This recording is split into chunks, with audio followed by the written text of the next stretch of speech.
நிகழ்ச்சிக்கு உங்களை வரவேற்கிறோம். இன்றைய செய்திகள். பங்களாதேஷ் இந்துக்களை இன அழிப்பிலிருந்து காக்க இந்துக்களுக்கு ஆதரவாக குரல் கொடுக்கும் இந்து முன்னணி ஆர்ப்பாட்டத்திற்கு தமிழக அரசு தடை. எம்ஜிஆர் ஜெயலலிதா குறித்து தரக்குறைவாக பேசிய அமைச்சர் தாமோ அன்பரசன் வலுக்கும் எதிர்ப்பு. சிஎஸ்ஐ நடத்தும் கல்வி நிறுவனங்களில் முஸ்லிமோ ஹிந்துவோ ஆசிரியராக முடியுமா? கேள்வி எழுப்பும் மதுரை நீதிமன்றம். இந்து சமய அறநிலையத்துறையில் ஏலம் விடுவதில் ஊழலா? இந்து முன்னணி கேள்வி. இந்திய பொருளாதாரத்தை சீர்குலைக்க ஹிடன்பர்க் அமைப்புடன் கைகோர்த்த ராகுல். இந்த செய்திகள் குறித்து நாம் திரு பாலகௌதமன் அவருடன் சிந்திக்க இருக்கிறோம். வாருங்கள் நேர்களே. வணக்கம். வணக்கம் அம்மா. பங்களாதேஷில் ஹசீனாவிற்கு எதிரான ஒரு போராட்டம் நடந்தது. அது கலவரமாக மாறியதை நாம் அனைவரும் அறிவோம். ஆனால் அந்த கலவரத்தை ஒட்டு சம்பந்தமே இல்லாமல் இந்துக்கள் அங்கே அவர்கள் வீடுகள் தகர்க்கப்பட்டன. இந்து பெண்கள் பலாத்காரம் செய்யப்பட்டார்கள். கோவில்கள் சூறையாடப்பட்டன. வியாபார நிறுவனங்கள் சூறையாடப்பட்டன. இது போன்ற பல செய்திகளை நாம் தொடர்ந்து பார்த்து கொண்டிருந்தோம். இந்த நிலையில் இந்து முன்னணி ஒரு போராட்டத்தை அறிவித்திருந்தார்கள். எதற்காக அப்படின்னு சொன்னால், வங்கதேசத்தில் இருக்கக்கூடிய இந்துக்களுக்காக குரல் கொடுக்கவும் மத்திய அரசு அங்குள்ள இந்துக்களை பாதுகாப்பதற்கு நடவடிக்கை எடுக்க வேண்டியும் அவர்கள் ஒரு ஆர்ப்பாட்டத்திற்கு ஏற்பாடு செய்திருந்தார்கள். அந்த ஆர்ப்பாட்டத்திற்கு இன்றைக்கு தமிழக அரசு தடை விதித்திருக்கிறது. இந்த தடை என்பது நம்ம மூணா சொல்லலாம். இந்த அரசு எப்படிப்பட்ட அரசுங்கிறதுக்கு ஒரு உதாரணம். ஒன்று, ஜனநாயக விரோத அரசு. ஏன்னா போராடுவது என்பது ஒரு அடிப்படை உரிமை, அது மறுக்கப்பட்டு இருக்கிறது. ரெண்டாவது, ஹிந்து விரோத அரசு. ஹிந்துக்களுக்குள்ள அழுகுரல் கூட வெளியில கேட்டக்கூடாது என்பதற்காக செய்தது. மூன்றாவது, ஜிகாதி அரசு. ஏன்னா அயோக்கியத்தனம் பண்ணது ஜிகாதி. ஆனால் அந்த ஜிகாதிக்கு ஆதரவான நிலைப்பாடை எடுக்க வேண்டும் என்பது இந்த அரசின் நோக்கம். எப்படின்னு யோசிச்சு பாருங்க. காசால தாக்குதல் நடத்துகிறது இஸ்ரேல், அதுக்கு எதிராக போராட்டம் அனுமதி உண்டு. சிரியால துலுக்கன கொல்லக்கூடிய காலங்களில் அனுமதி கொடுக்கப்பட்டது. ஃப்ளாய்டு, கருப்பனுக்கு வெள்ளைக்காரனுக்கு அமெரிக்காவில் சண்டை, இங்கே போராட்டத்துக்கு அனுமதி உண்டு. யூடியூப்ல இருந்து ஒரு சினிமாவை வெளியில் எடுக்கணும், சம்மந்தமே கிடையாது, போராட்டத்துக்கு அனுமதி உண்டு. அமெரிக்கன் எம்பசி அடித்த துலுக்க பயலுக்கு இந்த அளவு எந்த நடவடிக்கையும் கிடையாது. ஆனால் வங்கதேசத்தில் இந்துக்கள் பாதிக்கப்பட்டு இருக்கிறார்கள், இதுக்கு அனுமதி கிடையாது. அதே நேரத்தில் இந்திய இராணுவத்தை ஆக்கிரமிப்பாளர்கள் என்று சொல்லக்கூடிய போராட்டத்துக்கெல்லாம் அனுமதி உண்டு. அப்போ இந்த தடையை நம்ம எப்படி சம்ம பண்ண? இதை தவிர வேறு என்ன வார்த்தை இருக்குது இதை சம்ம பண்ண? இந்த சுதந்திர தினத்தை ஒட்டிய பேரணிக்கு ஏற்கனவே திமுக அரசு வந்தவுடனே தடை விதித்து அந்த தடை உத்தரவில் ரொம்ப அழகாக எழுதியிருந்தாங்க. இந்த பேரணி போகிற இடங்கள்லாம் சர்ச்சு மசூதி எல்லாம் இருக்கிறதுனால அந்த பேரணிக்கு தடை. இப்போ இங்கே ஹைகோர்ட்டில் ஒரு ஆர்டர் வேறு இருக்கும், எவனாவது இந்த தேசிய கொடியை தடுத்து அந்த பயில பிடிச்சி உள்ளே போடுன்னு. இதையும் மீறி இன்று தடை விதிக்கப்படுகிறது. அப்போது நீங்கள் இந்த பங்களாதேஷும் இதை இணைச்சி பாருங்கள். பங்களாதேஷ் இந்துக்களுக்கு சாதகமாக ஒரு போராட்டம் நடத்தினாலோ, தேசிய கொடியை ஏந்தி போனாலோ, அந்த கொடியை ஏந்தி போகக்கூடியது சர்ச்சு மசூதின்னு வந்தாச்சுன்னா பிரச்சனை வருமா? அப்போ ஹிந்துக்களுக்குள்ள உரிமைன்னு கேட்டால் சர்ச்சு இதில் பிரச்சனை வருமா? அப்போ இந்த நாட்டில் கிறிஸ்தவனும் துலுக்கனும் கலகக்காரர்கள், இது தமிழ்நாடு அரசு ஒத்துக்கிட்டு இருக்கு, அப்படிதானே? ஆமாம், அவங்க தான் சொல்கிறாங்க. இப்போ நம்ம சொல்ல, இப்போ கிறிஸ்தவனும் துலுக்கனும் எங்கே இருந்தால் தேசிய கொடியை ஏற்றுக்கொள்ள மாட்டார்கள், இவர்கள் தேச துரோகிகள் சொன்னது யாரு? இன்னைக்கு தமிழ்நாடு அரசு. ஹிந்துக்களுக்காக அழுதால் அதனால பிரச்சனை வரும், அதனால அனுமதி கொடுக்க மாட்டோம். அப்போ துலுக்கனுக்கு பயந்து நடக்கிற அரசு எந்த அரசு?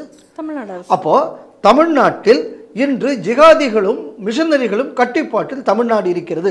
ஹிந்துக்களை நீங்கள் அடங்கி போய்விடுங்கள் அப்படிங்கக்கூடிய ஒரு நிலை இன்று தமிழகத்தில் இருக்கிறது, தமிழக அரசு ஒற்றுக்கொண்டுள்ளது. கண்டிப்பாக. அப்போ இந்த நாட்டில் இந்துக்களுக்கு பாதுகாப்பு கொடுப்பதற்கு இந்த அரசுக்கு முடியவில்லை. அந்த அளவு பயங்கரவாதமும் கிறிஸ்தவ அடிப்படைவாதமும் வளர்ந்து விட்டது என்றால் இந்த அரசு டிஸ்மிஸ் செய்யப்பட வேண்டுமா வேண்டாமா? நிச்சயமாக. ஏன்னா இந்த நாட்டில் இருக்கக்கூடிய பெரும்பான்மை மக்களை ப்ரொடெக்ட் பண்ணுறதுக்கு இந்த அரசுக்கு யோக்கியதை இல்லை. கண்டிப்பாக. ஏன்னா இது இந்த அரசே ஒத்துக்கிட்டு இருக்கு. அப்போ இந்த அரசு ஏன் இது தொடர்கிறதுன்னு தான் எனக்கு புரியலை. இந்த மாதிரியான ஒரு கேள்வி என்பது நீதிமன்றங்களில் கேட்கப்பட வேண்டும். இது முதல் முறையாக அப்படி நடக்கலை. ஆமாம். ஒன்று, நீங்கள் அந்த கம்யூனிட்டியெல்லாம் தேச துரோகிகள்னு இந்த அரசாங்கம் ஸ்டாம்ப் பண்ணிடுது, அதை நீங்கள் ஒத்துக்கணும், அவங்கெல்லாம் தேச துரோகி தான்ப்பா ஆமாம் அப்படின்னு ஓப்பனாக டிக்ளேர் பண்ணு. இல்லை அப்படின்னு சொன்னால் அவன் பேரில் நான் ஒன்றை தடுக்கிறேன் அப்படின்னு சொன்னால் அந்த சமுதாயத்துக்கு அவப்பெயரை ஏற்படுத்துவது திமுக அப்படின்னு சொல்லி அந்த சமுதாயத்திலேருந்து ஏதாவது 2 பேர் கேஸ் போட ரெடியாக இருக்கானா? ஒரு பேரும் போடலையே. ஒரு துலுக்கணும் ஒரு கிறிஸ்தவனும் சொல்லலையே. இல்லை. எங்களுக்கு எல்லாம் பிரச்சனை இல்லையா, அவன் எவனான்னு சொன்னானா? சொல்லலை. அப்படின்னா என்ன அர்த்தம்னா, இந்த ஜிகாதிகளின் கட்டுப்பாட்டிலும் இந்த மிஷனரி பயங்கரவாத பிரிவினைவாதிகள் கட்டுப்பாட்டிலும் தான் இந்த அரசு நடக்கிறது. எக்ஸாக்ட்லி. இதை வெளிப்படையாக இந்த அரசாங்கம் சொல்லக்கூடிய காரணத்தினால ஹிந்துக்களுக்கு ஏது நாதி? இப்போ இந்து முன்னணியில் என்ன சொல்லியிருக்காங்க, நாங்கள் இனி கோர்ட்டில் போய் கேஸ் போட்டுமா அனுமதி, கோர்ட் அனுமதி வாங்கி நாங்கள் இந்த போராட்டத்தை நடத்துவோம். இப்போ இந்து முன்னணியிலேருந்து சொல்லியிருக்காங்க. எனக்கு ஒரு சின்ன சந்தேகம், என்னென்ன விஷயங்களுக்கு தான் அப்போ பேசாமல் எதுக்கு இங்கிருந்து ஸ்டாலின் ஒரு ஆளுக்கு போலீஸ் துறை கொடுத்துருக்காங்க, பேசாமல் ஜட்ஜுகளையே கொடுத்துருங்கிறேன்னா. அதாவது பாருங்கள், நீங்கள் ஆர்எஸ்எஸ் ரூட் மார்ச் போகணுமா? ஆமாம், போய் கோர்ட்டில் போய் நீ ஆர்டர் வாங்கிட்டு வரணும். ஆமாம். பாதிக்கப்பட்ட இந்துக்களுக்கு நீங்கள் கண்ணீர் விட்டு அழணுமா? கோர்ட்டில் போய் ஆர்டர் வாங்கணும். தேசிய கொடியை கொண்டு நீ ரோட்டில் போகணுமா? கோர்ட்டில் போய் ஆர்டர் வாங்கணும். ஆமாம். அப்போ எல்லாத்துலேயுமே இந்த அரசாங்கம் சட்டத்துக்கு விரோதமாகத்தான் வேலை செய்யும். ஒவ்வொன்றுத்துக்கும் நான் கோர்ட்டுக்கே போகணும்னா பேசாமல் ஒன்று பண்ணுங்க. இனிமேல் இந்துக்கள் தேசியவாதிகள், நீங்கள் ஏதாவது உங்களுக்கு தேவைன்னு நீங்கள் டைரெக்டாக கோர்ட்டில் அப்ளை பண்ணுங்க. அப்போ எதுக்கு ஒரு போலீஸ் துறை, அதுக்கு எதுக்கு ஒரு மந்திரி? அப்போ இவன் சட்டத்தை மீறி தான் எப்போவுமே செய்வான். சட்டத்துக்கு நான் டெய்லி கோர்ட்டுக்கு போனோம்னா இது டெய்லியே சட்டத்துக்கு விரோதமாக செயல்படக்கூடிய அரசு எப்படி இந்த நாட்டில் தொடரலாம்? ஏன் இந்த கேள்வியை கோர்ட் இதுவரை கேட்க மாட்டேங்குது? கேட்கணும் இல்லை? நிச்சயமாக. அதனால் it is an unconstitutional government. It is கிளியராக இந்துக்களை இன அழிப்பு செய்ய வேண்டும் என்பதை அஜெண்டாவாக கொண்டு செயல்படக்கூடிய அரசு திமுக அரசு என்பதற்கு இதையும் கூட தெளிவான ஒரு உதாரணம் வேறு எங்கேயும் இருக்க முடியாது. இனி அடுத்த விநாயகர் சதுர்த்தி வருது, அதற்கு உடனே இப்போ தடை விதிப்பாங்க. நீ அதுக்கு அடுத்த பிரச்சனையை ஆரம்பிக்க போகிறாங்க. அதனால் இந்துக்களுக்கு வரக்கூடிய காலங்களெல்லாம் போராட்ட காலங்களாகத்தான் இருக்கும். இன்னைக்கு உலக சூழலும் இந்த லெவலில் போய்கிட்டு இருக்கிறதுனால, ஏன்னா உலக சூழலுக்கு ஏற்று தான் தமிழ்நாடு அரசு இருக்க போகுது. ஏன்னா இந்த அரசே வெளிநாட்டுக்காரனுக்குள்ள தயவில் இருந்து கொண்டு இருக்கக்கூடிய அரசு தான். இந்துக்கள் தயங்காமல் வீதிக்கு வர வேண்டும். இல்லைன்னு சொன்னால் வங்கதேசத்தில் நடந்தது நாளை தமிழகத்தில் நடக்கும் என்பதில் எந்த மாற்று கருத்தும் கிடையாது. எம்ஜிஆர், ஜெயலலிதா போன்ற தலைவர்கள் குறித்து அமைச்சர் தாமு அன்பரசன் தவறாக பேசியிருக்கிறார் அப்படின்னு சொல்லிட்டு இப்போ அதிமுக, அதுக்கடுத்தது அமமுக, அதுக்கப்புறம் பாஜக எல்லாரும் எதிர்ப்பு தெரிவித்திருக்கிறார்கள் அந்த கருத்துக்கு. எங்கே பேசியிருக்கார் அப்படின்னு பார்த்தோம்னா, இளைஞர் அணி உறுப்பினர் சேர்க்கை நடந்திருக்கிறது ஐயப்பன் தாங்கல்ல. அங்கே போன அமைச்சர் தாமு அன்பரசன் அந்த இடத்துல என்ன சொல்லியிருக்காரு, இப்போல்லாம் நடிகர்கள் முதல்வராக ஆசைப்படுகிறார்கள், அவங்களுக்குன்னு ஒரு சின்ன ஒரு கூட்டம் சேர்ந்த உடனே நம்ம முதல்வராயிடலான்னு ஒரு கனவு கண்டுறாங்க. அந்த மாதிரி வந்தவங்க தான் எம்ஜிஆர், அதுக்கு பின்னாடி வந்தாங்க ஜெயலலிதா. எம்ஜிஆருடைய பலத்தில் ஜெயலலிதா ஆட்சியில் இருந்துட்டு போயிட்டாங்க. ஆனால் அதுக்கப்புறம் யாராலையும் அந்தளவுக்கு பெருசாக வர முடியல. காரணம் என்ன அப்படின்னு சொன்னால், அவங்களுக்கு பெரிய அளவில் அரசியல் அறிவுங்கிறது கிடையாது. அதனால் அந்த மாதிரி இவங்க இருக்காங்க, தோற்கிறாங்கன்னா காரணம் அதுதான், இவங்களுக்கெல்லாம் அரசியல் அறிவு கிடையாது அப்படிங்கிற மாதிரி அவர் பேசியிருக்கிறார். அவருடைய இந்த கருத்துக்கு தான் எதிர்ப்பு தெரிவித்திருக்கிறார்கள். முதல்ல அன்பரசன் கருணாநிதி திமுக ஜெயிச்ச உடனே எம்ஜிஆருக்கு எழுதின ஒரு கவிதையை ஒரு படிக்கணும். முதல்ல என்ன சொல்லியிருந்தான்னு, எனக்கு எம்ஜிஆர் போட்ட பிச்சையில் தான் ஏன் திமுகவை ஜெயித்திருக்கிறது, நான் வாழ்நாள் முழுவதும் இதற்கு நான் நன்றி கடன்பட்டிருக்கிறேன்னு லெட்டர் எழுதினது கருணாநிதி எம்ஜிஆருக்கு. உங்கள் அண்ணாதுரையே சிஎம் ஆனது எம்ஜிஆர் போட்ட பிச்சைன்னு அன்றைக்கி சொன்னது கருணாநிதி, வேறு யாரும் இல்லை. அதுக்கு நன்றி கடன் பட்டு இருக்கிறேன். அப்புறம் அந்த நன்றியை எப்படி செலவு பண்ணினார்னு நமக்கு தெரியும். கட்சியை விட்டு வெளியில் தூக்கி பண்ணினார். அதனால் கட்சியவே ஒரு சினிமா நடிகனுக்கு அடகு வச்சவன் அப்படின்னு சொன்னான்னா முதல்ல கருணாநிதி முதல்ல அந்த ஆள்கிட்ட போய் கேட்டுக்கிட்டு அப்புறம் இந்த மாதிரி இவர் பேசட்டும் விவரத்தை பற்றி. அடுத்தது என்ன அப்படின்னு சொன்னால், ஜெயலலிதாவினால தான் எம்ஜிஆர்னால தான் ஜெயலலிதா வந்தார் அப்படின்னு இவர் அடுத்தது சொல்கிறாரு. எம்ஜிஆர் செத்து போனதுக்கு அடுத்த முதல்வராக 89 ஜெயிச்சது யார்? கருணாநிதி தானே? ஆமாம், கருணாநிதி தான். சரி, அப்போ எம்ஜிஆர் பலம் தோத்தது, கருணாநிதி ஜெயித்தார், ரைட்டா? 91 துண்டை காணும் துணியை காணும்னு சொந்த சீட்டை தவிர 50 சீட்லேயும் திமுகவை தோக்க வச்சது அந்த சிறுமாகரி தானே? ஆமாம். சரி, திருப்பி நீங்கள் தானே ஜெயிச்சு 96. திருப்பி 2001 உங்களை அட்ரஸ் இல்லாமல் விரட்டினது யார்? அந்த ஜெயலலிதா தானே? அதுக்கப்புறம் தொடர்ந்து 2 எலெக்ஷனில் உங்கள் கருணாநிதியை காணாமையே போயிட்டார் ஐயா. ஆமாம், 10 வருஷம் ரவுண்டு கட்டி அடித்தாங்களே அந்த அம்மா. அப்போ எம்ஜிஆர் பலத்தில் அவர் சொல்கிற இதில் சொல்கிறேன், எம்ஜிஆருக்கு பின்னாடி வந்த இன்னும் அவர் மோசமான வார்த்தையை பயன்படுத்தினார். இதில் எம்ஜிஆர் கூட இருந்ததுனால ஜெயலலிதாங்கிற வார்த்தையை அவர் பயன்படுத்தினார். அவர் உங்கள் சுயம்பு அரசியல்வாதி கருணாநிதியை பக்கத்திலேயே விடலையே. எம்ஜிஆர் எப்போ முதல்வர் ஆறாரு? பின்னாடி தானே முதல்வர் ஆறாரு. பின்னாடி தான். ஆமாம். 71 தேர்தல் கருணாநிதி ஜெயிச்சார், அதுக்கு பின்னாடி ஜெயிச்சார். ஆமாம். அதுக்கப்புறம் எம்ஜிஆர்கிட்ட தோக்கதுக்கப்புறம் எம்ஜிஆர் இருக்கிற காலம் வரை கருணாநிதி ஜெயிக்கலையே. ஆமாம். அப்போ மூளை இல்லாத சினிமாக்காரங்க தான் உங்களுக்குள்ள மூளை உள்ள கருணாநிதியை பர்மனெண்ட்டாக வீட்டுக்கு அனுப்பிச்சி வச்சாங்களா? நான் எனக்கு இனிமேல் வந்து அரசியலே வேண்டாம், நான் இலக்கிய பணிக்கு செய்ய போயிடுவேன், என்ன இந்த எலெக்ஷனில் தோக்கடிச்சான்னு அழுதது யார்? கருணாநிதி தானே. ஆமாம். தோத்ததுக்கப்புறம் எதுக்கு பண்ணி திருப்பி இங்கே வந்து இலக்கிய பணிக்கு போயிருக்க வேண்டியது தானே. கரெக்டு. ஏதோ ஒரு வாய்ப்பு கிடைச்சது, எம்ஜிஆர் இறந்த உடனே நம்ம எப்படியாவது வந்துடலாம் தானே திருப்பி வந்தேரு. கண்டிப்பாக. அப்போ என்ன அறிவோடியா நீர் வந்தேரு ஆட்சிக்கு? அரசியல் அறிவோடு. அவங்க யூஸ் பண்ண வார்த்தை தான், நான் ஒன்றும் பூசா சொல்ல. அப்படி அரசியல் அறிவு இருந்தால் சினிமா அறிவை நீ ஜெயிச்சிருக்கணுமே. ஆமாம். ஒன்றுமே இல்லாமல் தானே இருந்தியே. சரி போட்டோம். அந்த ஜெயலலிதா தான் 2016 போயிருச்சு அந்த அம்மா. ஆமாம். அதுக்கப்புறம் அந்த 10வது வரிசையில் 12வது ஆளாக இருந்த எடப்பாடி பழனிசாமி சிஎம் ஆனார். எதிர்கட்சி தலைவராக இருந்து நீங்கள் என்னங்க சாதிச்சீங்க? உங்களால் என்ன முடிஞ்சுது? அதிமுக பிரிஞ்சுது, அதனால தானே உங்களுக்கு இவ்வளவு சீட்டு வந்தது. அப்போ கூட உங்களால் அதிமுக ஒன்றும் இல்லாமல் ஆக்க முடியலையே. முடியல. உங்கள் அரசியல் அறிவில் நீங்கள் என்ன இல்லாமல் பண்ணியிருக்கலாமே, ஏன் முடியலை? அதனால் இது என்ன அப்படின்னு சொன்னான்னா, இந்த திமுக காரங்களுக்கு எப்பயாவது இந்த மேடையில், அதுவும் குறிப்பாக இளைஞர்கள் இருக்கும்போது, அடுத்த அமைப்பை சார்ந்தவர்கள், அடுத்த சிந்தனை உள்ளவங்களை அவமானப்படுத்தி பேசுறது, அசிங்கப்படுத்தி பேசுறது, இது வந்து இவங்களுக்கு வாடிக்கை. ஒரு தரமற்ற ஒரு கீழ்த்தரமான கூட்டம். இன்றைக்கி கம்யூனிஸ்ட்காரன் கூட இருக்கான், ஐயோ கம்யூனிஸ்ட் எப்படிப்பட்ட உயர்ந்த சித்தாந்தம் கொண்டது தெரியுமா, நீ இப்போ பேசுவான். ஜீவானந்தத்தை செவிடன்னு சொன்னது யாரு? இவங்க தான் சொன்னார். நீங்கள் தானே சொன்னீங்க. வேறு யார் சொன்னாங்க? காமராஜர் ஆட்சி இன்னைக்கு பேசுகிறானுவ. இந்த காமராஜரை கருப்பேன் பனைமரம் சொன்னது யார்? இவங்க தான். நீங்கள் தானே சொன்னீங்க. வேறு யார் சொன்னா? காங்கிரஸ் கட்சி இதுதான் நாட்டின் பெரிய அஸ்திவாரம் இன்றைக்கி சொல்கிறது நீங்கள் என்னெல்லாம் பேசினீங்க? கோகில கானங்கள் குயில் இசைக்க சுசீலா நையார்களுடன் பவனி வருகிறாராம் பவனி, காந்தியார் பவனி வருகிறாராம் பவனி பேசினது நீங்கள் தானே. ஆமாம். இந்திரா காந்தி சேலையில் ஆன ரத்தம் எங்கேருந்து வந்த ரத்தம்னு கேவலமாக பேசினது நீங்கள் தானே.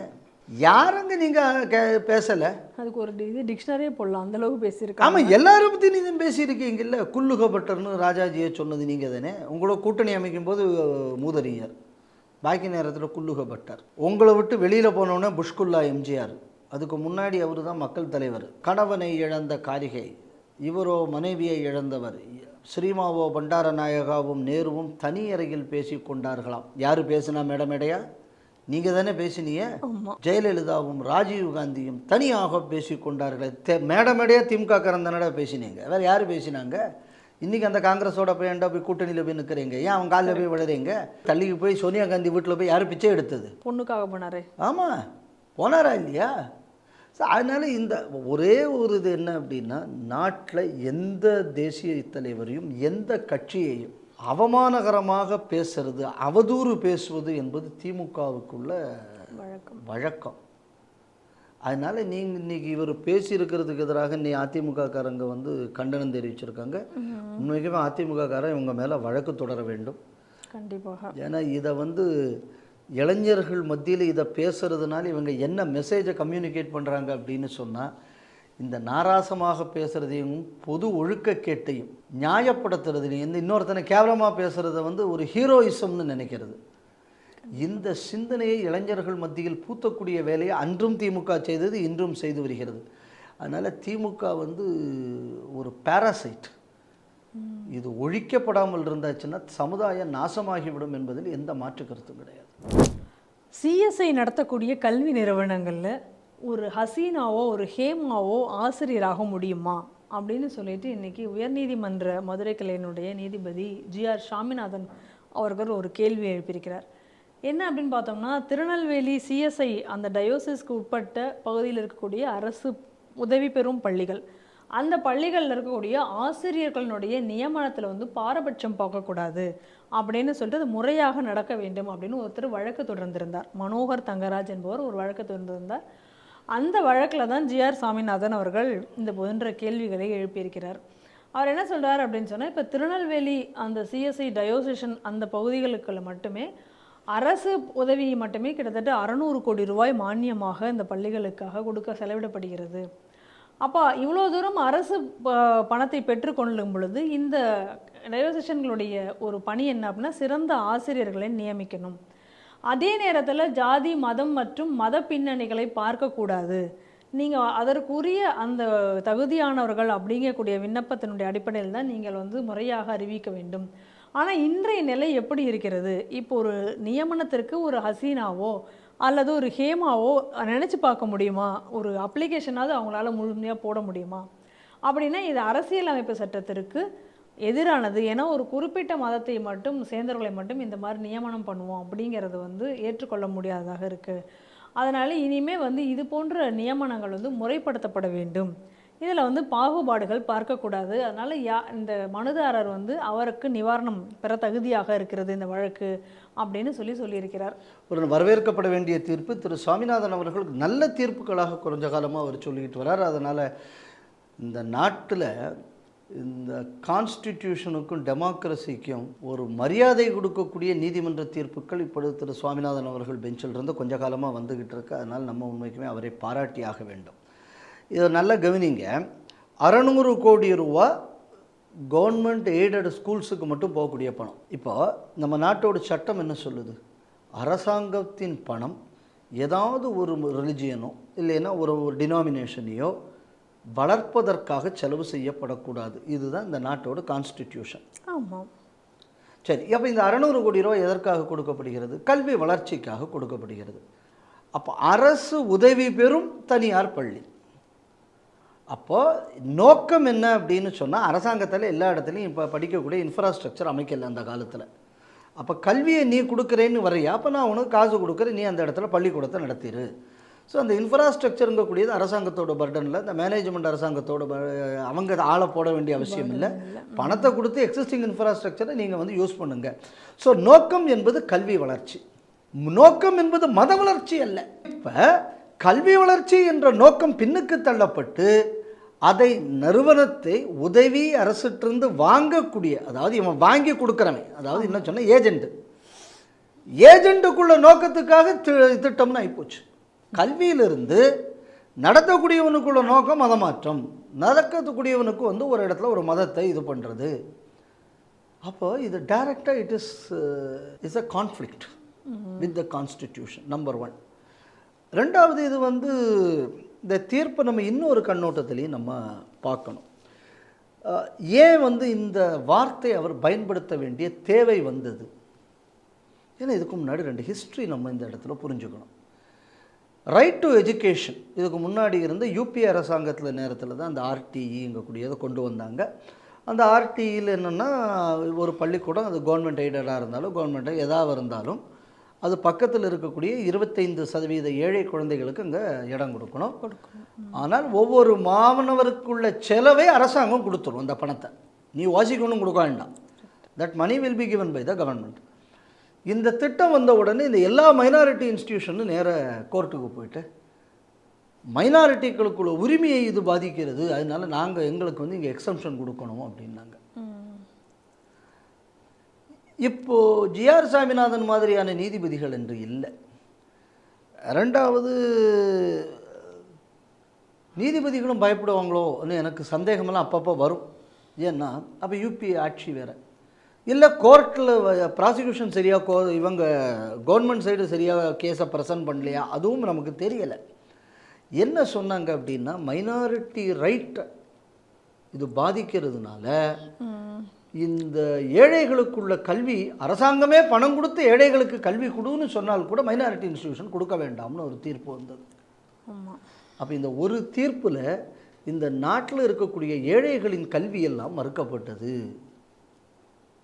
ஆனால் நம்ம ஊரில் என்ன சொல்லுவான், படிக்க வச்சதே கிறிஸ்தவன் தான்மா. நம்ம ஊரில் ஒரு 7.5 அடிக்கு ஒருத்தன் ஸ்பீக்கர்னு ஒரு ஆள் இருக்கேன். அப்பாவும் போகக்கூடிய இடத்துலலாம் இதையே சொல்லிக்கிட்டு இருக்கான். ஏன் இப்போ நீங்கள் தானடா போய் கோர்ட்டில் போய் ஆர்டர் வாங்கினீங்க? கரெக்டு. நீ ஏழைகளுக்குள்ள கல்விக்காக நீ போராடுவோன்னு என்ன பண்ணியிருக்கணும்? அப்போ அரசாங்கம் நம்ம கொடுக்குது. இது இந்த 30%க்கு தான். ஆமாம். இங்கே கேள்வி எதில் ஏன்டா 50 பேருக்கு சேர்ந்து 600 கோடி ரூபா கொடுக்குறான் திருநெல்வேலி டயசிஸுக்கு மட்டும். ஆமாம். கல்வி வந்து போய் சேரணும்னு. இப்போ ஓமத்துக்காரனுக்கு மட்டும் கல்வி கொடுக்கறதுக்கு 600 கோடி ரூபான்னு அரசாங்கம் சொல்ல முடியுமா? அது கான்ஸ்டியூஷனுக்கு விரோதமாகுமே. கண்டிப்பாக. அப்போ அனைவருக்கும் கல்வியை கொடுன்னு சொல்லி கவர்மெண்ட் கொடுக்கக்கூடிய காசை ஒரு மதத்துக்கு மட்டும்னு ஒருத்தன் திருப்பி விடுறான் அப்படின்னா இவன் அரசாங்கத்தை ஏமாத்துறானா இல்லையா? நிச்சயமாக. அப்போ இந்த பாரபட்சம் என்பது இது மத ரீதியான பாரபட்சம் மட்டுமில்லை, it is seating the constitution. இந்த விஷயத்தை இந்த தீர்ப்பிலிருந்து நம்ம புரிஞ்சுக்கணும். இரண்டாவது நம்ம எதை புரிஞ்சுக்கணும்னா, ஏதோ நம்ம ஊரில் சொல்லுவோம், ஏதோ தமிழ்நாட்டில் வந்துதான், ஏதோ கட்டாய கல்வியெல்லாம் தமிழ்நாடு வந்ததுக்கப்புறம் தான் வந்தது, அதுக்கு முன்னாடி எல்லாம் கிடையாது, மத்தியானம் சோறை இங்கே நாங்கள் வந்தப்புறம் தான் போட்டோம் இப்படின்னெல்லாம் இவனுங்க இங்கே அடிக்கடி புருடா விடுவானுவேன். இல்லை என்னென்னா, திருவிதாங்கூர் சமஸ்தானத்தில் அந்த காலத்திலேயே குழந்தைகள் பள்ளிக்கூடத்தில் சாப்பாட்டுக்கு வழி இல்லாமல் பள்ளிக்கூடத்துக்கு வராமல் இருந்துடக்கூடாது என்பதற்காக பள்ளிக்கூடத்தில் கஞ்சி கொடுத்துருக்காங்க அந்த காலத்தில். அப்போ கம்பல்சரி ஃப்ரீ எஜுகேஷனும் திருவிதாங்கூர் சமஸ்தானத்தில் வச்சுருந்தாங்க. அப்போ கம்பல்சரி ஃப்ரீ எஜுகேஷன் சொன்ன உடனே இந்த கிறிஸ்தவனுங்கள்லாம் என்ன பண்ணிட்டான், பள்ளிக்கூடத்தில் கவர்மெண்ட்டிட்ட சரண்டர் பண்ணிட்டான். நாங்கள் கல்வி சேவையெல்லாம் பண்ண முடியாது, காசுக்கு தான் பண்ண முடியும்னு.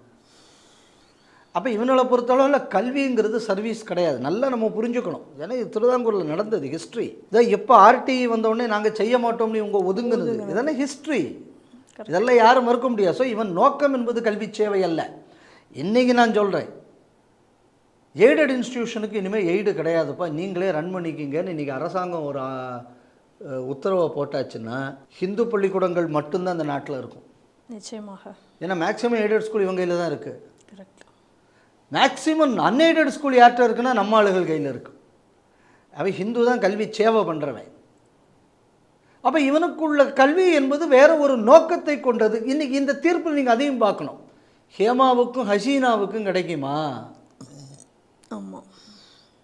அப்போ இந்த கல்வி என்பது அரசாங்க பணத்தில் ஒரு மதத்திற்கு போகக்கூடிய ஒரு வேலை தான் நீ செய்து கொண்டிருக்கிறாய்ங்கக்கூடியது இந்த தீர்ப்பு நமக்கு அடிக்கோலிட்டு காட்டி வரவேற்கப்பட வேண்டிய தீர்ப்பு. இந்த அடிப்படையில் என்னென்னலாம் பிரச்சனைகள் இருக்கிறது இதெல்லாம் சரியாக்கப்பட வேண்டும். இப்போ கூட என்ன அப்படின்னா, இந்த மாதிரியான மைனாரிட்டி இன்ஸ்டிடியூஷன், இப்போ நம்ம ஒரு கவர்மெண்ட் எய்டட் ஸ்கூல் வேறு ஒரு கிறிஸ்தவ துலுக்கம் இல்லாத ஒரு நான் மைனாரிட்டி வச்சுருக்காங்க அப்படின்னு சொன்னால், வேக்கன்சி வந்தால் இவங்கிறது அங்கே லெட்டர் எழுதணும், இந்த வேக்கன்சியை ஃபில்லப் பண்ணலாமா, அப்புறம் அவன் அதுக்கு அப்ரூவல் கொடுக்கணும், அப்ரூவல் கொடுத்த அப்புறம் இவங்க இன்டர்வியூ நடத்தணும், அதுக்கப்புறம் அவன்கிட்டருந்து கங்கரன்ஸ் ஆர்டரை வாங்கி தான் ஒரு ஆள் அப்பாயின்ட் பண்ண முடியும். கிறிஸ்தவ தொழுகனுக்கெல்லாம் அந்த சிஸ்டம்லாம் கிடையாது. ஏற்கனவே இந்த டயோசிஸ்லாம் தான் இந்த மாதிரியான ஆசிரியர் நியமனத்தில் தான் பல முறைகேடுகள் நடக்குது. அதான் அடுத்து வரேன். இது சிஸ்டம். அப்போ இந்த மாதிரியான ரூல்ஸ் எல்லாம் கூட முதல்ல மாற்றணும். இது மட்டும் நீங்கள் செய்தால் போதாது. இந்த மாதிரி ரூல்ஸ் இருக்கிறதுனால தான் இந்த மாதிரியான மோசடிகள் நடக்குது. நீங்கள் அதை தான் புரிஞ்சுக்கணும். ஏன் பிரச்சனை வருது? ஏன்னா எனக்கு என்னை எவனுமே மானிட்டர் பண்ணக்கூடாது, ஆனால் நான் பணம் மட்டும் நான் வாங்கிப்பேன். இது தமிழ்நாடு அரசு மாதிரி இருக்கும். ஏன்டா சென்ட்ரல் கவர்மெண்ட்லேருந்து நான் காசு வாங்கினேன், அவன் என்கிட்ட கணக்கு கேட்குறானே, கவர்மெண்ட் சொல்ல தமிழ்நாடு அரசு. இப்போ அதே தான் இவனும் சொல்கிறான். ஏன்னா நான் அரசாங்கத்திலேருந்து பணம் வாங்குவேன், நான் அரசாங்கத்திலேருந்து நான் எல்லாத்தையும் வாங்குவேன், ஆனால் நான் என்ன செய்கிறேன்னு மட்டும் அரசாங்கம் கேட்டக்கூடாது. என்ன அயோக்கியத்தனமாக இருக்குது. இப்படி இருக்கிறதுனால தான் சிஎஸ்ஐ இதில் முறைகேடு நடந்தது. ஒவ்வொரு தரமும் அடி நடக்குது, வெட்டுக்குத்து நடக்குது, கொலை நடக்குது. சிஎஸ்ஐ டயசேஷனில் 600 கோடி ரூபா. அப்போ எவ்வளவு காசு திருடப்படும்? அதுதான் அங்கே பிரச்சனையே. இவன் திருடினான் அவன் கேஸ் போடுறான், அவன் திருடினான் இவன் கேஸ் போடுறான். சர்ச்சில் ஒருத்தனை பாதியார் ஒருத்தன் ரூமை பிடிச்சி வெளியில் தள்ளி இன்னொருத்தன் உள்ளே போகிறான். ஏன் இந்த அயோக்கியத்தனமெல்லாம் நடக்குது? பல பிரச்சனைகள் தான். இதுதான் இந்த பிரச்சனைக்கு காரணம். அதனால் இந்த மைனாரிட்டிகளுக்கு என்று கொடுக்கக்கூடிய இந்த அன்கான்ஸ்டிடியூஷனல் ப்ரிவிலேஜஸ் இது இருக்கிறதுனால தான் இன்றைக்கி இந்த பிரச்சனை நடக்குது. அதனால் இந்த தீர்ப்பை அடிப்படையாக வைத்து இந்த மாதிரியான டிஸ்பேரிட்டிக்கெல்லாம் காரணம் எங்கே இருக்கிறதுன்னு பார்த்து அதோட மூலத்தை சரி பண்ணணும். அதை முதல்ல என்ன பண்ணணும்னா, மைனாரிட்டி சிறப்பு சலுகை என்பதை கான்ஸ்டியூஷன்லேருந்து நீக்கணும், அனைவரும் சமங்கிறத ஏற்படுத்தணும். ஒன்று. ரெண்டாவது, மைனாரிட்டி எஜுகேஷன் இன்ஸ்டிடியூஷன் தொடங்கினா அவங்களுக்கு என்னென்ன கன்செஷன்ஸு, ஏன் எல்லாருக்கும் சமமாகவே ஏன்? ஸோ அந்த 2 மாற்றங்கள் வந்தால்தான் இந்த அயோக்கியத்தனம் சரியாகும். இந்த டிபேட்டை, இந்த ஜட்ஜ்மெண்ட்டை ஸ்பார்க் பண்ணியிருக்கு. இதை பெருவாரியாக மக்களிடம் கொண்டு போய் சேர்க்க வேண்டிய வேலையை நாம் செய்ய வேண்டும்னு நான் கேட்டுக்கிறேன். ஹிந்து அறநிலைத்துறை அப்படின்னு சொன்னாலே தமிழகத்தை பொறுத்த வரைக்கும் அது வந்து ஊழல், சட்டவிரோதம் அப்படின்னு நம்ம பார்த்துட்ருக்கோம். இதுல எல்லாம் கூடவா ஊழல் பண்ணுவாங்கன்ற லெவலில் இன்றைக்கி ஒரு சம்பவம் நடந்திருக்கு. அது திருநெல்வேலி மாவட்டத்தில் பாளையங்கோட்டை பகுதியில் ஒரு ஏஆர் லைன் அப்படிங்கிற இடத்துல ஒரு கட்டடம் இருக்குது. அது கோவிலுக்கு சொந்தமான ஒரு கட்டடம் அங்கே இருந்திருக்கு. அந்த கட்டடத்தை பழைய கட்டடமானதுனால அதை இடித்து அதில் உள்ள பொருட்களை எல்லாம் விற்பனை செய்வதற்காக முயன்றிருக்கிறார்கள். அப்போ அதுக்கு வந்து ஒரு ஏலத்தை விட்டுருக்காங்க. அந்த ஏலத்துலேயும் வந்து என்ன ஆயிருக்குன்னா பல கோடி ரூபாய் அதுக்கு வந்து மோசம் பண்ணியிருக்காங்க, அதுலேயே ஒரு மோசடி பண்ணியிருக்கிறார்கள் அப்படின்னு சொல்லி செய்தி வருது. அவங்க என்ன சொல்கிறாங்க அப்படின்னு சொன்னால், பல லட்சம் ரூபாய் பெருமானம் உள்ள அந்த பொருட்களை எல்லாம் வெறும் ஒரு 12 ரூபாய்க்கு மட்டும்தான் கொடுத்துருக்காங்க, விற்றுருக்காங்க. வெறும் 12,000 ரூபாய்க்கு விற்றுருக்காங்க அப்படின்னு சொல்லி இப்போ செய்தி வந்திருக்கு. அதற்காக இந்து முன்னணி வந்து எதிர்ப்பு தெரிவிச்சிருக்காங்க. உடனடியாக இதை வந்து ஆய்வு பண்ணணும் அப்படின்றதை சொல்லியிருக்காங்க. அதே போல் ஏற்கனவே வந்து திருவண்ணாமலையில் வந்து இந்த வியாபார நிறுவனங்கள் முன்னாடி இந்த காம்ப்ளெக்ஸ்லாம் கட்ட மாட்டோம்னு சொன்னாங்க. இப்போ மீண்டும் நாங்கள் வந்து அதே கோபுர பகுதியில் பல கடைகளை டெம்பரவரியாக இப்போ கட்ட போகிறோம் அப்படின்னு இப்போ மீண்டும் அதை சொல்லி கொண்டிருக்கிறார்கள். இதுக்கு அடுத்ததாக தென்காசி மாவட்டத்தில் இருக்கக்கூடிய இப்போ ஹிந்து முன்னணி வந்து ஒரு இயக்கம், ஒரு மூமெண்ட் ஆரம்பிச்சிருக்காங்க. என்ன அப்படின்னா, எல்லா கோவில்களிலும் வந்து உழவார பணி மேற்கொள்ள வேண்டும் அப்படின்னு சொல்லிட்டு, அந்த வகையில் தென்காசி மாவட்டத்தில் கூட குற்றாலத்திலையும் போயிட்டு குற்றாலநாதர் கோவில்லையும் இதே போல் நாங்கள் உழவார பணி செய்வதற்காக அனுமதி கேட்டிருக்கார்கள். அந்த கோவிலில் இவர்களுக்கு உழவார பணி செய்வதற்கு அனுமதி மறுக்கப்பட்டிருக்கிறது அப்படிங்கிறதையும் பார்க்குறோம். இது எல்லாமே இந்த 2-3 நாளில் வந்து அறநிலைத்துறையில் வந்த ஒரு விஷயங்களை மட்டுமே. அதே போல் திருச்செந்தூர் எடுத்துக்கொண்டோம் அப்படின்னு சொன்னால், திருச்செந்தூரில் பக்தர்கள் வந்து தங்கறதுக்கு இப்போ வசதி இல்லாமல் அவதிப்படுகிறதாகவும் நான் ஒரு செய்தியை பார்க்குறேன். ஏற்கனவே இருந்த விடுதிகளை எல்லாத்தையும் காலி பண்ணிவிட்டு நாங்கள் புதுசாக யாத்ரி நிவாஸ் கட்டுறோம் அப்படின்னு சொல்லி யாத்ரி நிவாஸ் கட்டி அது 90% அந்த பணிகள் முடிஞ்சிருக்கக்கூடிய நிலையில் அதுக்கு மேற்கொண்டு வந்து நிதி இல்லை, அதனால் வந்து நாங்கள் இன்னும் அதை முடிக்காமல் வச்சுருக்கோம் அப்படின்னு சொல்லி முடிக்காமல் வச்சுருக்காங்க. இன்னொரு பக்கம் இருந்த அந்த ஹால்லாம் எடுத்து இனி அதையும் வந்து நாங்கள் பெருசாக கட்ட போகிறோம்னு சொல்லி அந்த பக்கமும் ஒரு பணிகள் நடந்து கொண்டிருக்கு. ஆக மொத்தத்தில் பக்தர்கள் வந்து இப்போ கோயிலுக்கு வந்தாங்கன்னா இங்கே தங்குவதற்கு எங்கும் விடுதிகள்லாம் இல்லாமல் இப்போ ரோட்டில் இருக்க வேண்டிய ஒரு நிலைக்கு இப்போ ஆளாகி இருக்கிறார்கள். ஏற்கனவே இந்த கோவில்கள்லாம் அதிக நிதி வருதுன்னு தான் வேறு எதுக்கோலாம் திருப்பி விடுறாங்க. அப்போ இந்த 90% வேலை முடிந்தது, ஏன் இன்னும் நிதி கொஞ்சம் ஒதுக்கி அதை முடிக்கலாமே அப்படிங்கிறக்கூடிய கேள்விகளும் எழுந்திருக்கின்றன. நல்லா கவனிக்கணும். ஆடி மாதம் முடிஞ்சு ஆவணி வரப்போகுது. ஆவணி, புரட்டாசி, ஐப்பசி வந்தாச்சுன்னா சூரசம்ஹாரம் வந்துடும். அப்போ சூரசம்ஹாரம் வரும்போது அங்கே விரதம் இருந்த ஆட்கள் வருவாங்க, நிறைய கூட்டம், பெரும் கூட்டம் வரும். இப்போ அவங்களுக்கு எங்கேயும் அங்கே இடம் இருக்காது, அங்கே எக்கச்சக்க பிரச்சனை வரும். மக்கள் நொந்து இனிமேல் நாங்கள் திருச்செந்தூர் வரமாட்டோம்னு அவன் ஊரை விட்டு போகணும். எப்படியாவது வந்து கந்த சஷ்டி விழா வந்து உருப்படாமல் மக்களுக்குள்ள கூட்டத்தை அதில் குறைப்பதற்கு என்ன நடவடிக்கை எடுக்க வேண்டுமோ அதை மேலே இருக்கக்கூடியவங்க சொல்லி தெளிவாக செய்து கொண்டிருக்கிறார்கள். இங்கக்கூடியது தெளிவாகி போச்சு. அதில் ரெண்டாவது என்ன அப்படின்னு சொன்னால், இப்போ அதை வச்சு இப்போ ஒரு ரிவைஸ்ட் எஸ்டிமேட் போடுவாங்க. இப்போ அதில் கொஞ்சம் எவ்வளவு சாப்பிட்ணுமோ அதை சாப்பிட்றலாம். ஸோ அதனால் ஊழலுக்கு ஊழலாச்சு, கந்த சஷ்டி விழாவை முடக்கின திருப்தியும் ஆகிடும், வேலை முடிஞ்சிடும்.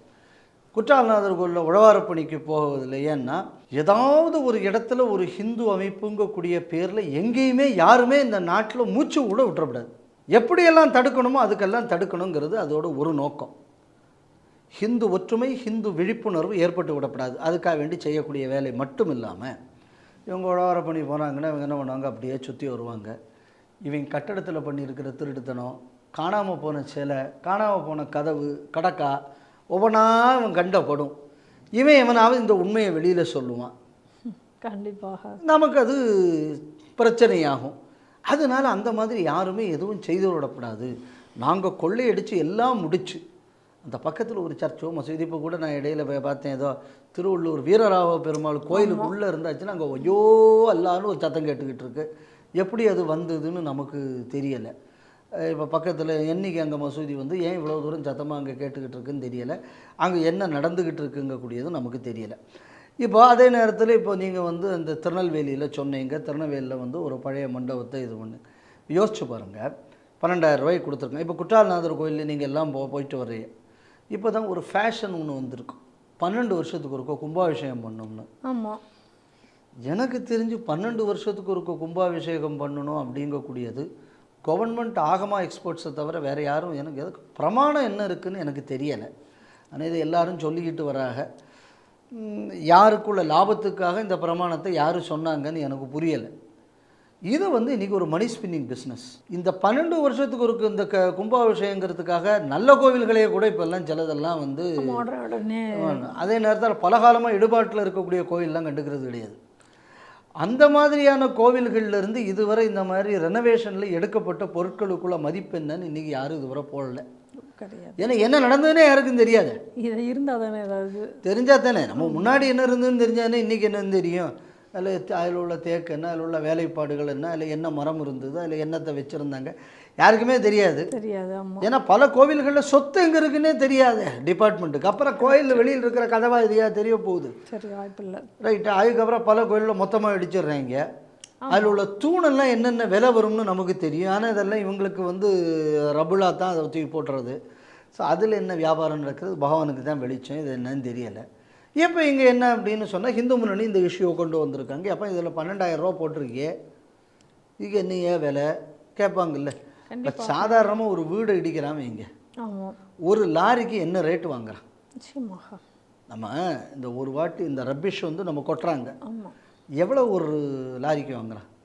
அப்போ அதோட வேல்யூவே 12,000க்கு மேலே இருக்குமே. கண்டிப்பாக எந்த பணி எடுத்தாலும் அதில் ஒரு திருட்டுத்தனம். அப்போது நீங்கள் இந்த உங்களோட செய்தி தொகுப்பில் 4-5 விஷயத்தை நீங்கள் தெளிவுபடுத்திட்டீங்க.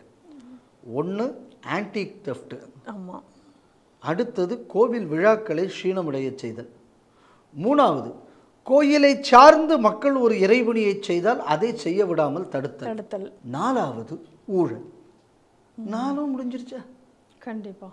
இதுக்கு மேலே என்ன வேணும் நீங்கள் கொள்ளையடிப்பதற்கு? அதனால தான் இதை அறமில்லா துறை என்கிறோம். ஹிந்து முன்னணி ஏன் வந்து அரசு ஆலயத்தை விட்டு வெளியேற வேண்டும்னு தொடர்ந்து சொல்லிக்கிட்டு இருக்குன்னா, இந்த மாதிரி கோவில்களை அழிப்பது மட்டுமில்லாமல் பக்தர்களையும் கோவில்களை விட்டு துரத்தி மதம் மாற்றத்திற்கு இந்த துறை ஏஜெண்டாக செயல்படுகிறது. அதனால் இந்த துறை சீக்கிரம் கோவிலை விட்டு வெளியேற வேண்டும் என்பதுதான் நம்மளது கோரிக்கை. ஹிண்டன்பர்க் ஒரு பரபரப்பான ஒரு குற்றச்சாட்டை இன்றைக்கி வைத்திருக்கிறார்கள். அதுதான் இன்றைக்கு போய்கொண்டிருக்கிற ஒரு செய்தியாக இருக்கிறது. அதாவது ஏற்கனவே வந்து அதானி குழுமத்தின் மேலே ஒரு மிகப்பெரிய ஒரு குற்றச்சாட்டு வைக்கப்பட்டது. இதே ஹிண்டன்பர்க் தான் அப்பயும் அந்த குற்றச்சாட்டை வைத்தார்கள். அதனால் அதானியினுடைய ஷேர்கள்லாம் வீழ்ந்தன, அதெல்லாம் நம்ம பார்க்குறோம். அதுக்கப்புறம் செபியினுடைய இதை வந்து அதெல்லாம் மறுத்து சொன்னார்கள். அவர்களெல்லாம் நாங்கள் வந்து உச்சநீதிமன்றம் அவர்களை வந்து ஆய்வு செய்ய சொன்னது. அந்த ஆய்வில் வந்து அதானி குழுமத்தின் மேலே வைக்கப்பட்ட குற்றச்சாட்டுகள் அனைத்தும் பொய்யானவை, அதுக்கு ஆதாரம் இல்லை என்பது உறுதி செய்யப்பட்டது. உச்சநீதிமன்றமும் அதை உறுதி செய்து ஹிண்டன்பர்க்கினுடைய குற்றச்சாட்டை மறுத்தது. இந்த செய்திகள்லாம் நம்ம ஏற்கனவே நம்ம பார்த்துருக்கோம். ஆனால் இந்த நிலையில் ஹிண்டன்பர்க் இப்போ மேலும் ஒரு குற்றச்சாட்டை என்ன வைத்திருக்கு அப்படின்னா, செபியோட தலைவராக இருக்கக்கூடியவருக்கும் அவரோட கணவருக்கும் இந்த அதானி குழுமத்தின் மேலே அவங்களுக்குள்ள ஒரு லிங்க் இருக்குது, அவர்களுடைய பங்குகளும் அதில் அதிக அளவில் இருக்குது. அதனால தான் வந்து ஏற்கனவே அதானிக்கு ஆதரவாக அவர்கள் செயல்பட்டார்கள். அவங்க அதானியுடைய இதையெல்லாம் இவர்கள் பெரிய அளவில் விசாரிக்கவில்லை, எல்லாத்தையும் மூடி மறைத்து விட்டார்கள் அப்படின்னு சொல்லி ஒரு குற்றச்சாட்டை வைத்திருக்கிறார்கள்.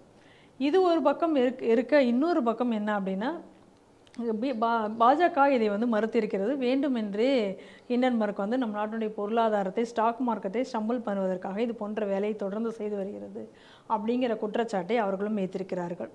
இந்த நிலையில் ராகுல் வந்து ஒரு வீடியோ வெளியிட்டிருக்கார். அதில் அவர் என்ன சொல்லியிருக்கார் அப்படின்னா, இந்தியன் ஸ்டாக் மார்க்கெட்டில் யாரும் இன்வெஸ்ட் பண்ணாதீங்க, ஏன்னா இது வந்து எப்போ வேணால் இது மாதிரி கொலாப்ஸ் ஆகும் அப்படிங்கிற மாதிரியான ஒரு விஷயத்தையும் அவர் செய்திருக்கிறார் என்று. இது வந்து நான் ஏற்கனவே சொல்கிறது, இந்தியாவோட பொருளாதாரத்தை சிதைக்க வேண்டும் என்பதற்காக பல நாடுகள் எடுக்கக்கூடிய முயற்சி இது. அந்த நாடுகளின் ஏஜென்ட்டாக ராகுல் இதை செய்து வருகிறாருங்கிறத நான் தொடர்ந்து செய்திகள் சிந்தனைகளில் சொல்லிட்டு வரேன்.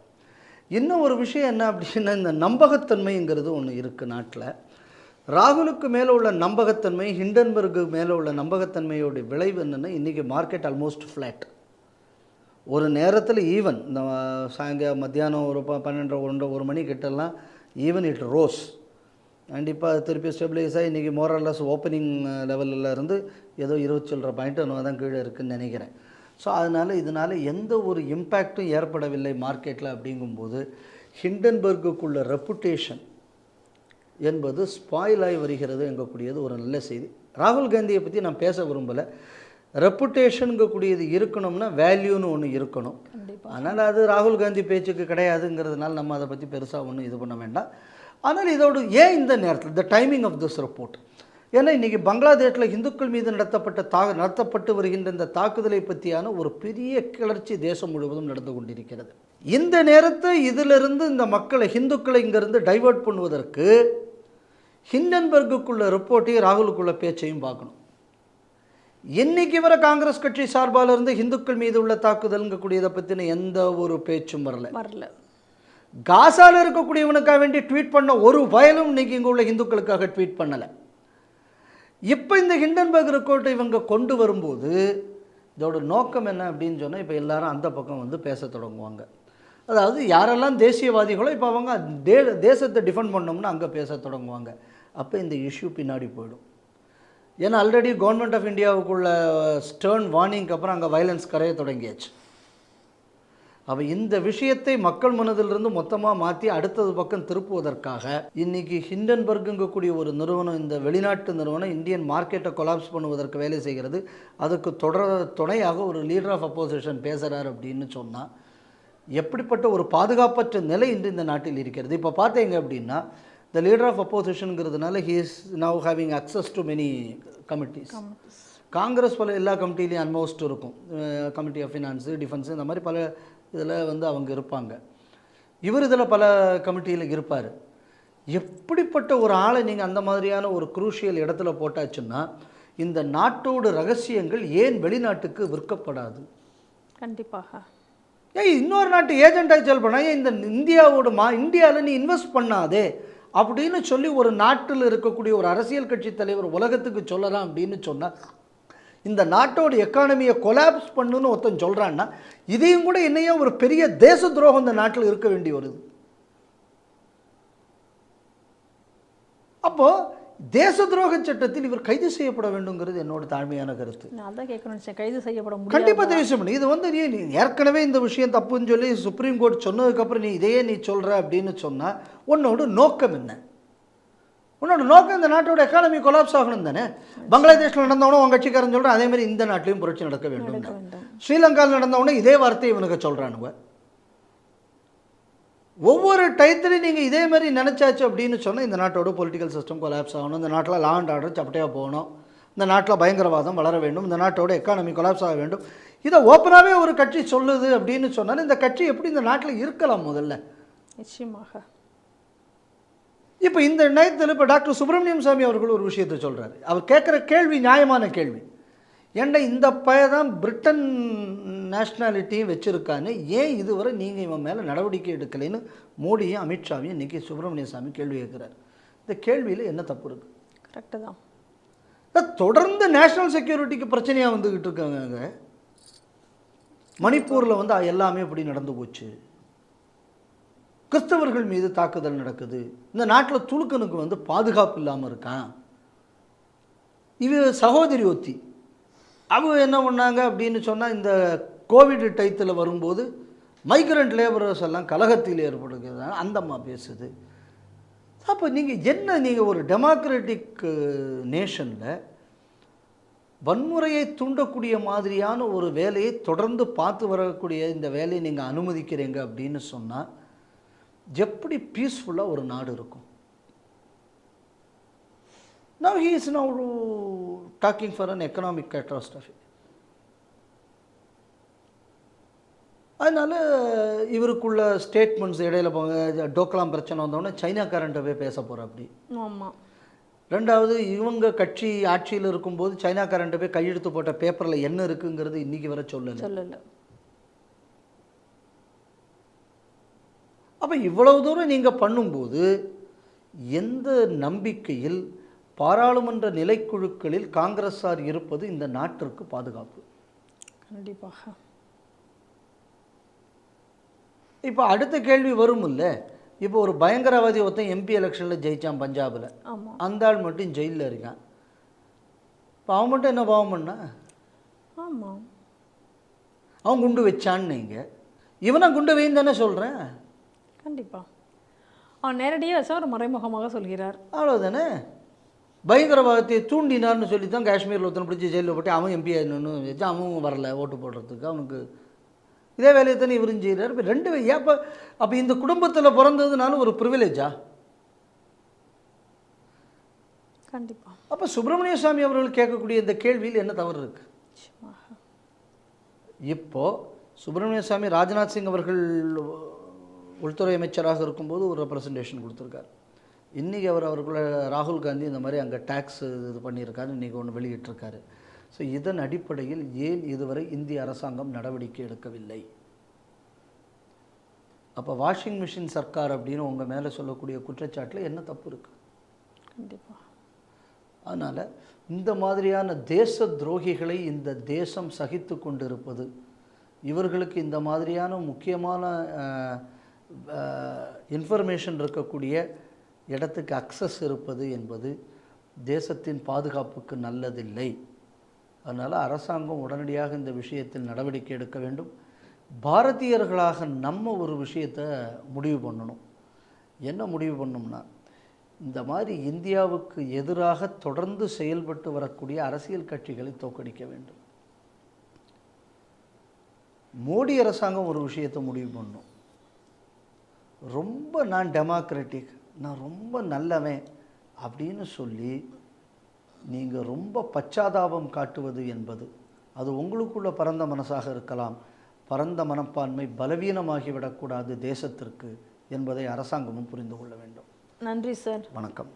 இன்றைய செய்திகள் சிந்தனைகள் நிகழ்ச்சி இத்துடன் நிறைவு பெறுகிறது. மீண்டும் நாளை சந்திப்போம். நன்றி, வணக்கம், ஜெய் ஹிந்த்.